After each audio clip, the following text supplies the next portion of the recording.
everyone. This is Mr. Andy over at the Maricopa Public Library, and thank you for joining us in our first episode for a brand new book in our program called Off the Page. It's a book club for tweens. Usually we do this program in person, which makes a book club a little bit easier, but for right now, we've turned our program into kind of more like a book talk. So every week on Tuesdays at 4 p.m., we go through a set of chapters until we finally finish the book. Our book for the month of September is called Love, Sugar, Magic, A Dash of Trouble by Anna Mediano, and we are doing this book in September to help kick off our celebration for Hispanic Heritage Month that starts on September 15th. So, if you feel like you want to go ahead and grab yourself a copy, there are plenty in the system. So feel free to request them or stop in by the library and we'll help you out with getting a hold of one of these copies of this fun book. So, let's go ahead and start off our program with our trivia questions. These questions will be answered while we go through our chapter summary and reenactments here on Off the Page.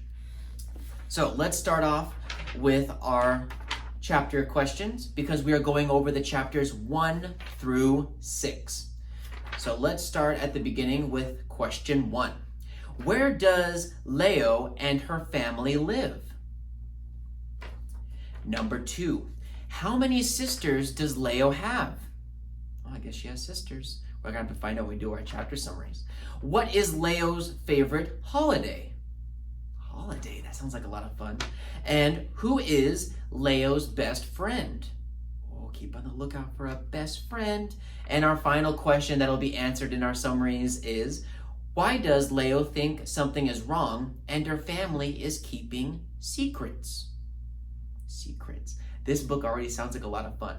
So stay tuned, keep watching. We'll reenact how all these chapters go 1 through 6, and then we'll answer these questions at the end. And we'll see if you caught some of those answers. Chapter 1, Secrets in Spanish. Leo, her real name is Lenora, is the youngest of 5 girls in her family. Isabel is the oldest of the 5 girls. Marisol is Leo's 16-year-old sister. Alma and Bielen are Leo's 14-year-old twin sisters, and Leo is the youngest at aged 11. Marisol calls Leo Cucaracha as a nickname. They live in Rose Hill, Texas, in a small house that only has 2 bathrooms. All the sisters share 1 bathroom. Their mother owns the Amor y Azúcar Panaderia, the Love Sugar Bakery. Halloween is Leo's favorite time of year, but her favorite holiday of all, Dia de los Muertos, the Day of the Dead. Her sisters are staying home from school this year because they need to help her mother and aunt in the bakery. She gets to help her family at the festival Dia de los Muertos, which is the day after Halloween. Leo is mad that her mom won't let her help in the bakery and has to go to school and ride the bus by herself. Leo was the only one in our family that didn't speak Spanish too. She knew some words and phrases, but was not fluent in the language. Chapter 2, Mi Amiga, Caroline. Leo was still mad when she got on the bus that morning. Mama should want lots of hands in the bakery today, so why does she have to take the bus? Leo's mom always schemed for ways to expand the bakery, make more money, and buy the sprawling 2-story house she wanted, right in the center of town. Caroline Campbell was Leo's best friend in 3rd and 4th grade. She had moved to Houston to be closer to her mom's doctors. The Campbells moved back to town after Caroline's mother passed away at the beginning of the summer. Caroline hadn't been in school all year because of it. When the bus drove by the bakery on the way to school, Leo noticed something weird. The shop was still closed, and the lights weren't on. Leo told Caroline that her family was speaking Spanish that morning and pretending that it was going to be a boring day. Leo didn't like that her family was keeping secrets from her. I mean, why would you do that? Leo came up with a plan and needed Caroline's help to pull it off. Leo was going to sneak out of school when they were in the gymnasium because today was that Halloween parade and costume contest. Caroline was going to cover for her if she was noticed being missing. When the coast was clear, Leo snuck out of school and headed to the shop, Amor y Azúcar Panadería. Chapter 3. Candles, Ribbons, and Bread. When Leo reached the front of the bakery, the chalkboard sign announced, "Please be patient. We're closed today in preparation for Dia de los Muertos. Come out tomorrow at 9 a.m. for games, traditions, and lots of food." Underneath that, in smaller letters, "For special orders and emergencies, please give us a call." Leo looked in the front window and saw that it was still dark in there. Leo remembered that Mama always got after Tia Paloma for leaving the back door unlocked. She entered the bakery that way. Leo was all alone in the bakery. She was half worried from Caroline's talk about secrets, half furious that she was being left out of something. Why would her family keep secrets from her? When Leo's mama and sisters arrived, she had to hide somewhere fast so she wasn't caught. The only place was the cabinets in the kitchen.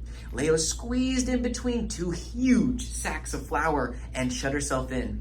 Leo heard her mama on the phone telling the person that she had the ribbon, but the candles were at her house. She told Palomita not to forget to bring Mama and Abuelita, Grandma. Leo was confused. Abuelita had passed away when Leo was only a toddler, and Mama's grandmother had been dead for much longer than that. What is going on? Isabel was told to start the dough.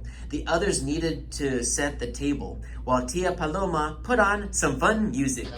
Leo saw her mama remove candles and cloth and colorful ribbons and lining them up along the edge of the baking table. Mama and Tia Paloma laid out a colorful quilt that Leo recognized. It was her great-grandmother's quilt. The bakery had received a call for a special order. The order was for 2 orders of pa de la suerte for a wedding reception. Leo didn't know what kind of bread that really was, but didn't the word suerte mean luck? Mama couldn't wait to show Isabel how to make the bread. They needed to get chocolate coins for it too. They had to start it on Sunday, which was also a full moon that night. Leo was confused. She didn't know of any bread made with chocolate and moonlight. Tia Paloma came back with Alma and Belen wearing long white robes that were tied at the waist with thick red sashes. When the first candle was lit, all the lights in the kitchen went out and the radio stopped playing. It was so quiet. Isabel dropped a hunk of unbaked dough in the center of the quilt. All 6 women spread out until they were spaced evenly around the table. The flickering flames made colors and shapes strange, but Leo thought for a second that Tia Paloma's eyes had turned completely white, like dollops of wax dripping off the tall white candle in front of her. Leo wanted to see the center of the table, and the room was dark enough for her to come out of the cabinet so she got a better look. Marisol looked pale and ghostly. She was holding a long silver knife. It was a sort of knife you might see in a movie about elves, princesses, knights, and dragons, everything of fantasy. Instead of a handle, it had what could only be described as a hilt. The bottom of the hilt was a tiny skull, decorated with roses and swirling lines. While Mama was speaking Spanish, the dough had started to grow like a soft beige balloon, getting bigger and bigger. Alma and Belen were given a cardboard of ribbon, pink for Alma and blue for Belen. Marisol, Isabel, and Tia Paloma pulled the sides of the dough balloon, weaving them together in a pattern that Leo could not see. When the spools were emptied, Isabel, Marisol, Tia Paloma, and Mama folded the dough in on itself from both sides, then folded the new corners in and in until the dough was just a bun-sized lump. Leo couldn't see the ribbons anymore after that. When the candles were blown out and the lights turned on and the music came back on, Mama folded up the quilt and dropped a lump of dough into the trash. One word from Mama's speech Leo couldn't stop thinking about. The word she hadn't recognized before. Magia. Magic. Chapter 4. Sugar and Stomping. Leo found that sneaking out of the busy bakery proved much harder than sneaking into an empty one. She darted out the back door 2 hours later when her family crowded in the front because they had to perfect the window display. Leo got back to school just in the nick of time to line up for the bus ride home. Caroline had told the teacher that Leo had eaten 14 cookies and was just in the bathroom and that she'll be there soon. Caroline could see that Leo was actually upset when she got back. When she asked Leo what was wrong, Leo responded, "Do your family ever lie to you?" Caroline took a while to respond to the question. She thought about what her father does. Caroline told Leo that her father tries to be honest, but sometimes he does hide stuff if he thinks that it could be hard for her to understand. When Leo arrived home, she found a note from her dad promising to be back soon. I wonder where he went. The note said he was helping with the festival things. Leo had to miss lunch, so she ate all the candy that Caroline had shared with her, making her stomach ache. So much candy. Marisol was sent home to check in on Leo. Leo fumed. "I thought that the bakery was super busy today." Marisol told her that the best way to get out of work on a busy day was to break things and drop a few trays. Kerplow! Marisol was told by Mama what time she should be home to take Leo trick-or-treating. Her favorite activity. Leo told her sister that she was going to trick-or-treating because she wasn't feeling good and stayed home that night. Chapter 5. The Day of the Dead. Leo jumped out of bed as the Day of the Dead festival beckoned. It was like waking up on your birthday. Tired didn't stand a chance against all the excitement for the day. One of Leo's favorite parts of Dia de los Muertos was seeing all the colorful skulls and drawings, candy and faces everywhere. Amor y Azucar, the bakery, had its own outdoor booth covered with sugar skulls and pastries and paper flowers. Marisol was told to help with customers in the bakery. Leo wanted to help out in the bakery too, but her mama wouldn't let her. Alma and Belen were going to run the tent for Tia Paloma and Mama. Tia Paloma had always been in charge of this special tent that was set up in the back corner of the empty lot in the middle of the block, with an old hand-painted banner that simply read big words. Messages, mensajes, $10. Leo tried to catch up with Alma and Belen to help them in the tent, but her parents told her to just enjoy the festival. Why don't they want her helping? If no one was going to tell her anything, her only option was to snoop around, and she would start with the twins. The banner on the back of the tent had no price, but in addition to promising messages, it also read, "Welcome, bienvenidos." Leo thought this was strange. Leo found a spot on the tent where the lacing was loose, where she could peek inside. Leo saw the twins with Mrs. Gomez. Her husband had died 2 summers ago too, so she was having a difficult time. The space glowed brightly from a skeletal standing lamp that Leo recognized from Tia Paloma's living room. She brought it all the way out for the festival. There was also a rolling metal of shelves from the bakery full of pan de muerto, bread of the dead. When Mrs. Gomez paid the twins, Belen struck a match to light the thick white candle in the center of the table. The lamp went dark just like the lights in the bakery the day before. Belen placed the piece of bread onto the table next to the candle. Alma broke off the bread in half, offering one piece to Mrs. Gomez. Belen held her right hand over the flame of the candle and held Alma's with her left hand. Alma and Mrs. Gomez raised their piece of bread to their mouths. They bit, chewed, and swallowed. Alma's eyes turned bright white like 2 full moons shining out over the dark pits. Mrs. Gomez was asking for her husband, Vicente Gomez, when Belen spoke again, but it wasn't her voice that came out. It was a man's voice, and it came out of Belen's throat. Alma didn't move, didn't speak, and just sat with her eyes shining and her body trembling, looking like a jammed machine. This was magic. Her sisters were doing magic. Magia. Leo thought that the tent was for practicing magic. The bakery was magic also. Leo ran straight to the bakery from the tent to figure it out. Chapter 6, Recipe Books. Marisol had asked Leo what she was doing at the bakery. Leo kind of sneaked around the truth and said that Mama said she could help. Isabel told Leo it was nice of her, but she should be outside having fun. We don't need your help.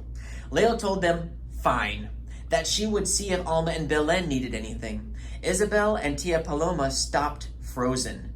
Don't do that, they blurted out at the same time. Isabel told her she could take the trays out if she wanted.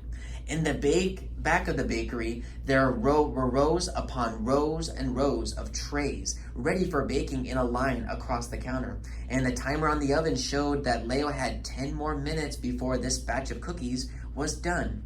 Leo started to check under the counters and inside all the drawers, trying to look for clues. She ran her hand over every inch of it, with the big wooden table, looking for carvings or secret compartments. Her inspection turned up nothing but a few wads of gum that someone, probably Marisol, had stuck under various surfaces. Yuck! She tried the walk-in next.